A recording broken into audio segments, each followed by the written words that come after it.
നമസ്കാരം. Tirurangadi today news അപ്ഡേറ്റ്സിലേക്ക് സ്വാഗതം. സ്വർണ്ണ സമ്പാദ്യം ഇനി തൂബയ്ക്കൊപ്പം 40-ാം വാർഷികാഘോഷത്തോടനുബന്ധിച്ച് നഞ്ചിപ്പിക്കുന്ന ഗോൾഡൻ സ്കീമുകൾ. മാസ നിക്ഷേപ പദ്ധതി മുതൽ പ്രത്യേക മംഗല്യാൻ സ്കീമിലൂടെ പണിക്കൂലിയില്ലാതെയും പണിക്കൂലിയിൽ കിഴിവുകളോടെയും രജിസ്റ്റർ ചെയ്യാനും കൂടുതൽ അറിയാനും 9084 നിങ്ങളുടെ ഇഷ്ട സ്വർണ്ണമണിയാം ഇഷ്ടം പോലെ. പള്ളിക്കൽ പഞ്ചായത്തിലെ കോഴിപ്പുറം ആസ്ഥാനമായി കായിക മേഖലയിലും ചാരിറ്റി പ്രവർത്തന രംഗത്തും സജീവ സാന്നിധ്യമായി പ്രവർത്തിക്കുന്ന cask Kozhippuram arts and sports ക്ലബിന്റെ നേതൃത്വത്തിൽ ജാതിമത രാഷ്ട്രീയ ഭേദമന്യേ ആളുകളെ പങ്കെടുപ്പിച്ചുകൊണ്ട് വിപുലമായ ഇഫ്താർ സൗഹൃദ സംഗമം സംഘടിപ്പിച്ചു.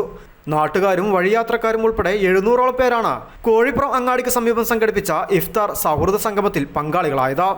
സംഗമം പള്ളിക്കൽ ഗ്രാമപഞ്ചായത്ത് അംഗം കെ അബ്ദുൽ ഹമീദ് ഉദ്ഘാടനം ചെയ്തു. Club president K P Bichu Thangal ചടങ്ങിന് അധ്യക്ഷത വഹിച്ചു.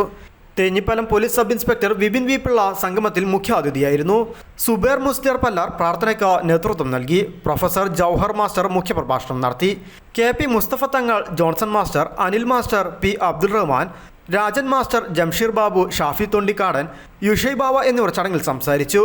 റിയാസ് ഉള്ളാടൻ, അരണയിൽ Abu, Jamshad, K Muhammad Koya, K V Jamal, Zubair Neerangatta, Bavu Thangal, K P ചന്ദ്രൻ, ഗഫൂർ വടക്കൻ, സനിൽ പള്ളിക്കൽ എന്നിവർ നേതൃത്വം നൽകി.